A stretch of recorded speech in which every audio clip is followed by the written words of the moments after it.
નમસ્તે વિદ્યાર્થી મિત્રો, હું છું ભાર્ગવ લાઠિયા અને સ્વાગત છે તમારું ફરી પાછું આપણી આ એજ્યુકેશનલ એક્સપર્ટ યુટ્યુબ ચેનલ ઉપર.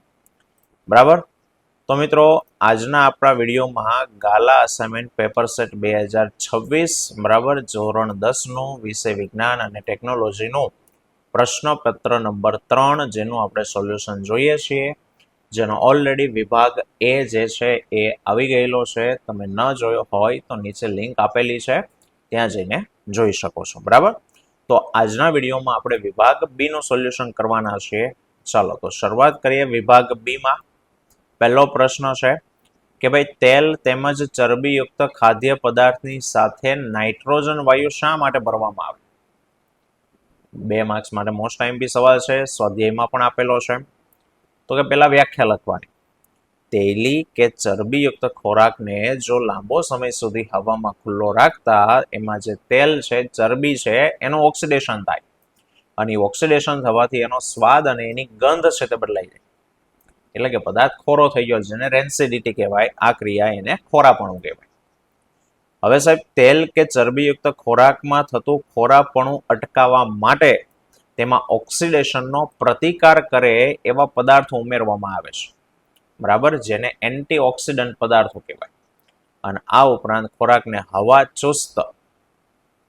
ચુસ્ત બંધ પાત્રમાં રાખવામાં આવે તો એનાથી ઓક્સિડેશન ધીમું થાય છે અને આવો ખોરો થયેલો ખોરાક એ સ્વાસ્થ્ય માટે નુકસાનકારક છે.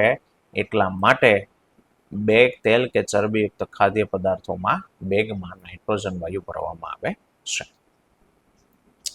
ચલો, તફાવતના 4 મુદ્દા લખવાનું કીધા છે. ધાતુ તત્વો, આમાં એક અડધો તો વધારાનો થઈ ગયેલો છે બેમાં. બરાબર, અને અધાતુ તત્વો, ભૌતિક ગુણધર્મ, રાસાયણિક એવી ચોખવટ નથી કરી તો તમે ગમે મિક્સ લખી શકો, એકલા ભૌતિક લખો, એકલા રાસાયણિક લખો તોય ચાલે. બરાબર, પણ જનરલી ધાતુ અને અધાતુનો તફાવત એટલે પેલા ભૌતિક વાળો લખવાનો. રાસાયણિક ગુણધર્મને આધારે જો તફાવત પૂછશે તો એ ચોખવટ કરેલી હશે. ચાલો તો તફાવત. ધાતુની સપાટી ચળકાટ ધરાવે છે, અધાતુની સપાટી ચળકાટ ધરાવતી નથી. ધાતુઓ વિદ્યુત અને ઉષ્માના સુવાહક હોય, જ્યારે અધાતુ વિદ્યુત અને ઉષ્માના અવાહક હોય છે. ધાતુઓ ઓરડાના તાપમાને ઘન સ્વરૂપમાં હોય, જ્યારે અધાતુ ઓરડાના તાપમાને ઘન અને વાયુ સ્વરૂપમાં જોવા મળે. ધાતુના ગલનબિંદુ અને ઉત્કલન બિંદુ ઊંચા હોય, જ્યારે અધાતુના ગલનબિંદુ અને ઉત્કલન બિંદુ નીચા હોય. ધાતુઓને અથડાવાથી રણકાર ઉત્પન્ન થાય, જ્યારે અધાતુને અથડાવાથી રણકાર ઉત્પન્ન થતા નથી. બરાબર, ધાતુઓ ટીપાવપણા અને તણાવપણાનો ગુણ ધરાવે, એને ટીપી શકાય, ખેંચી શકાય, જ્યારે અધાતુ ટીપાવપણું, તણાવપણાનો ગુણ ધરાવતા નથી. બરાબર, ધાતુઓ સખત અને મજબૂત છે, જ્યારે અધાતુ નરમ અને બરડ છે. તો એમની વચ્ચેનો તફાવત. ચલો, પછી છે 27મો, પ્રકાશ સંશ્લેષણ એટલે શું અને એનું સમીકરણ લખો. ચાલો તો વ્યાખ્યા કે ભાઈ ક્લોરોફિલ ધરાવતા સજીવો સૂર્યપ્રકાશની હાજરીમાં પાણી અને કાર્બન ડાયોક્સાઇડનો ઉપયોગ કરી અને કાર્બોદિત અથવા તો ગ્લુકોઝ સ્વરૂપે પોતાનો ખોરાક બનાવે છે. આ પ્રક્રિયાને પ્રકાશ સંશ્લેષણ કહેવાય. અથવા તો તમે આમ પણ લખી શકો વ્યાખ્યા કે લીલી વનસ્પતિ સૂર્યપ્રકાશની હાજરીમાં ક્લોરોફિલની મદદથી પાણી અને કાર્બન ડાયોક્સાઇડનો ઉપયોગ કરી કાર્બોદિત અથવા ગ્લુકોઝ સ્વરૂપે પોતાનો ખોરાક બનાવે છે. આ પ્રક્રિયાને પ્રકાશ સંશ્લેષણ કહે છે. એનું સમીકરણ તો કે 6CO2 + 12H2O. સૂર્યપ્રકાશ ક્લોરોફિલની હાજરીમાં C6H12O6 + 6O2 + 6H2O. ઓકે, ચાલો 28મો છે ઈસ્ટમાં કલિકા સર્જન સમજાવો. મિત્રો 2 માર્ક્સમાં પૂછું, ખાલી ઈસ્ટ જ પૂછું તો આકૃતિ દોરવી પડે. રેડી? તો જો આ એક કોષીય ઈસ્ટ છે, એમાં શું થાય તો કે એના શરીર ઉપર એક ભાગ ઉપસી આવે. આ ઉપસેલો ભાગ એને કલિકા કહેવાય. બરાબર, આ કલિકા જ્યારે વૃદ્ધિ વિકાસ પામે ત્યારે પોતાના પિતૃથી અહીંથી છૂટી પડી જાય. પણ ઘણી વાર છૂટી પડે એની પહેલા એની ઉપર બીજી વાર કલિકા પણ સર્જાય અને આવી 2-3ની આવી આખી લાંબી શૃંખલા પણ જોવા મળે. જો કહે છે કે ઈસ્ટમાં નાની કલિકા જેવી બાહ્ય વૃદ્ધિ પામેલી રચના એની સપાટી ઉપરથી અલગ પડે છે અને સ્વતંત્ર નવા સજીવ તરીકે વૃદ્ધિ પામે. અને ઘણી વખત આ પ્રક્રિયા 3-4 વખત થતા એમાં આખી શૃંખલા છે તે રચાય. તો આ ઈસ્ટમાં કલિકા સર્જન. સપુષ્પી વનસ્પતિમાં પરાગનયન એટલે શું અને સ્વપરાગનયન અને પરપરાગનયન વચ્ચેનો ભેદ સમજાવો. ચાલો, તો પહેલા તો પરાગનયન કોને કહેવાય કે ભાઈ પુંકેસર ઉપર જે પરાગરજ હોય એ પરાગરજને સ્ત્રી કેસરના પરાગાસન પર જવાની ક્રિયા એને પરાગનયન કહેવાય. બરાબર, એક ઉદાહરણ દ્વારા સમજજો. અહીંયા નીચે આકૃતિ આપીશ.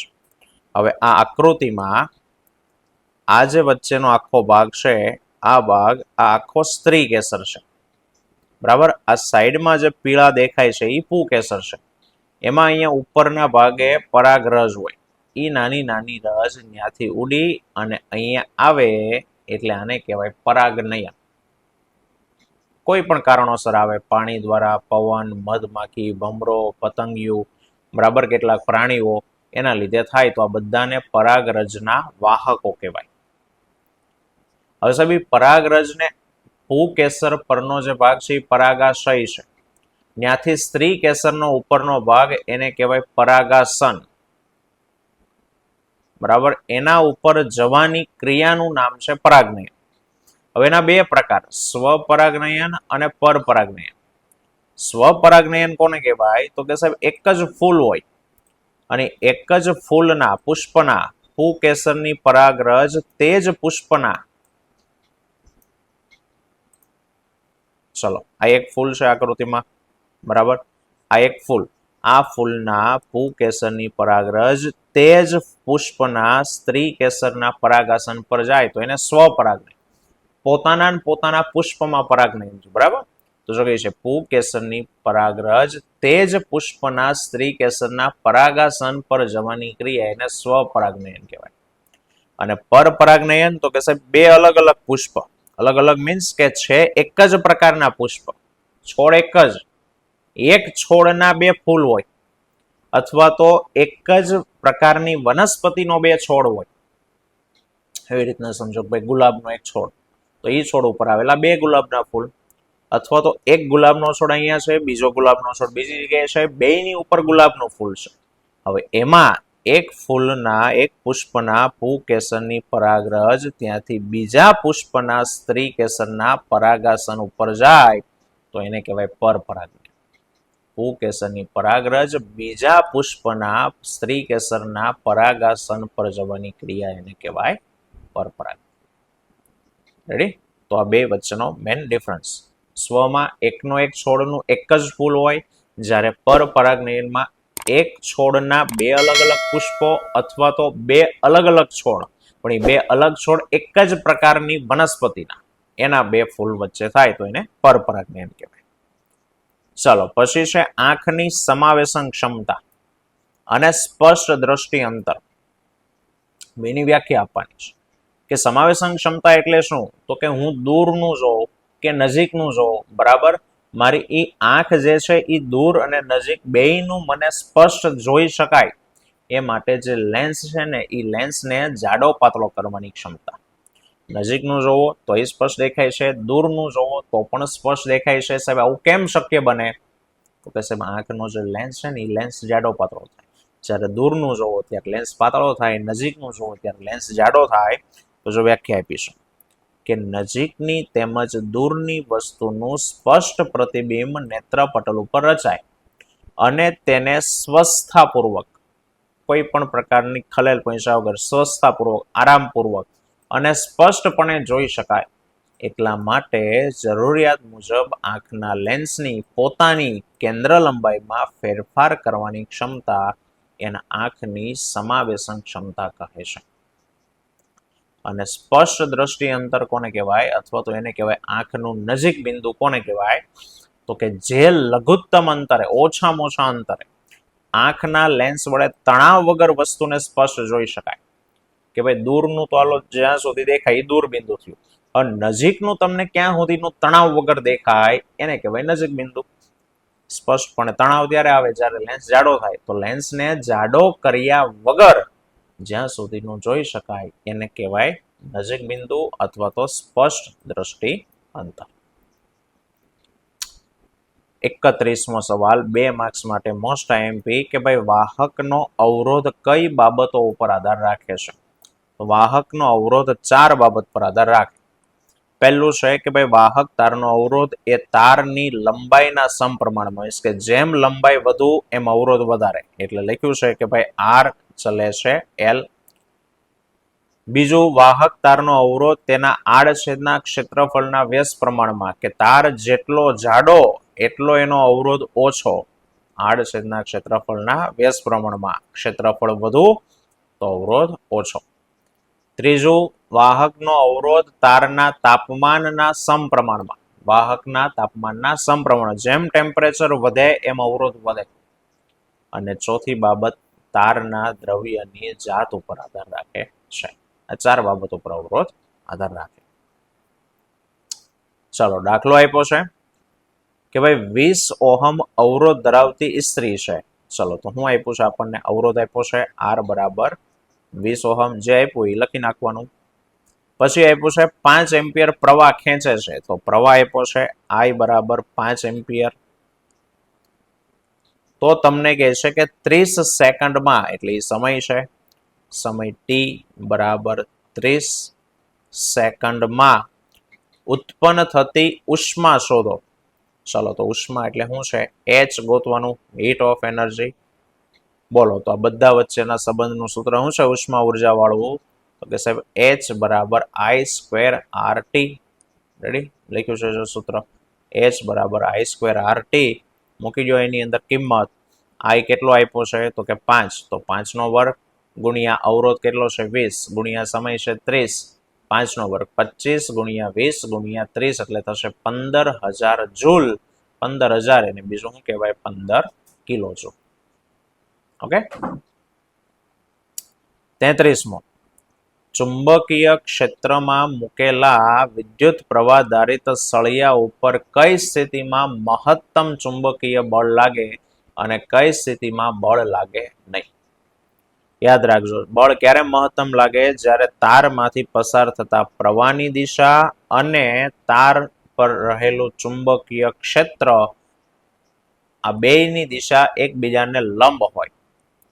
પસાર થતો પ્રવાહ એટલે આઈ, ચુંબકીય ક્ષેત્રને બી વડે દર્શાવાય.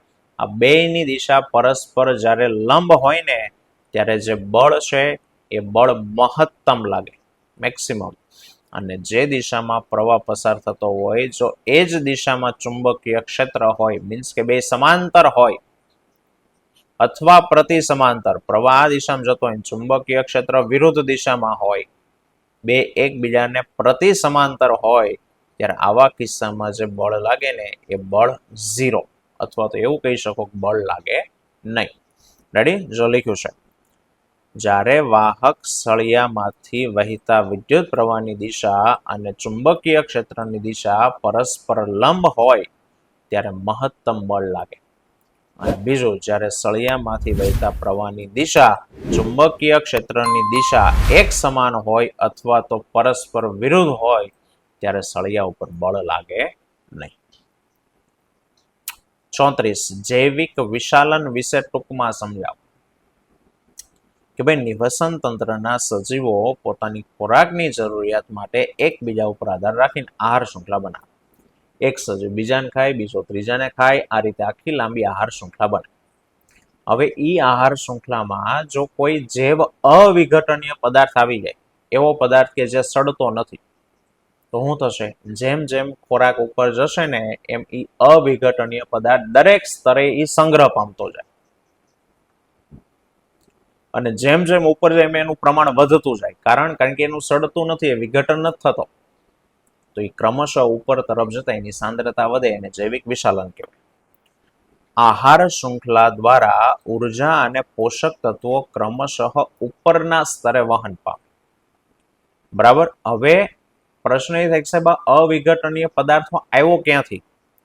તો જો વ્યાખ્યા પહેલા લખી છે કે જો નિવસન તંત્રના જૈવિક ઘટકો એટલે સજીવો એમાં જૈવ અવિઘટનીય પદાર્થ પ્રવેશ કરે તો ઉપરના સ્તરે તેની સાંદ્રતામાં ક્રમશઃ વધારો થતો જાય, અને આ ક્રિયા એને જૈવિક વિશાલન કહેવાય. પ્રશ્ન કે સાહેબ અવિઘટનીય પદાર્થ આવે છે ક્યાંથી? તો જો કહે છે કે ભાઈ કૃષિ વનસ્પતિને વિવિધ રોગ તેમજ કીટકોથી બચાવવા માટે ખેતરમાં જે વનસ્પતિ છે એમાં કીટક ના આવે, એમાં રોગ ના આવે, એના માટે વિવિધ જંતુનાશક દવા અને રસાયણનો ઉપયોગ છે તે કરવામાં આવે છે. આ રસાયણો જમીન તેમજ પાણીના સ્ત્રોતમાં ભળે અને જમીન અને પાણીમાંથી તેઓ વનસ્પતિના શરીરમાં દાખલ થાય છે અને ત્યાંથી તૃણાહારી અને માંસાહારી સજીવોના શરીરમાં પ્રવેશે છે. બરાબર. અને કોઈ પણ આહાર શૃંખલામાં ટોચ ઉપર તો કે મનુષ્ય છે, કારણ કે મનુષ્ય બધા જ પ્રકારના સજીવોનો ઉપયોગ કરે છે અને સૌથી વધારે જીવે છે. જ્યાં સુધી જીવશે સજીવ ત્યાં સુધી ખોરાક ખાતો રહેશે અને ખોરાક ખાતો રહેશે એટલે આવા પદાર્થો એમાં સૌથી જાજા હોય. બરાબર છે.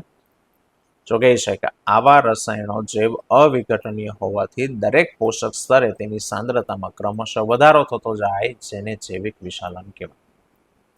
કોઈ પણ આહાર શૃંખલામાં મનુષ્ય ટોચના સ્થાન ઉપર હોવાથી આપણા શરીરમાં આ રસાયણો સૌથી વધારે માત્રામાં હોય છે.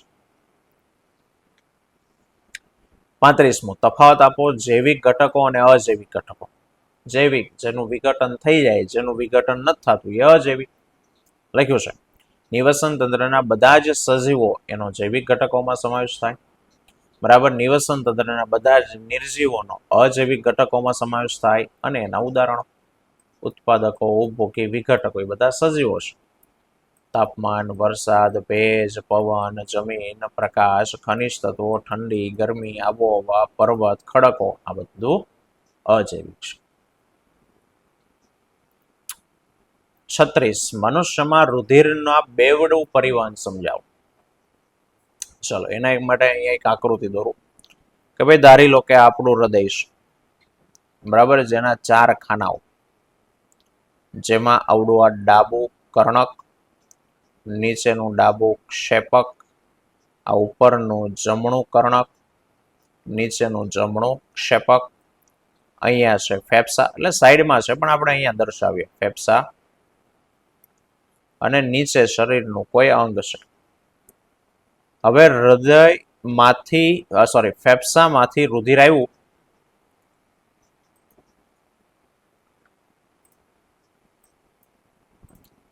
ચાલો જોજો, ફેફસામાંથી રુધિર આવ્યું, ફેફસામાંનું શુદ્ધ રુધિર ડાબા કર્ણકમાંથી ડાબું ક્ષેપક, ત્યાંથી અંગમાં જાય, અંગમાંથી અશુદ્ધ થઈને જમણું કર્ણકથી જમણું ક્ષેપક.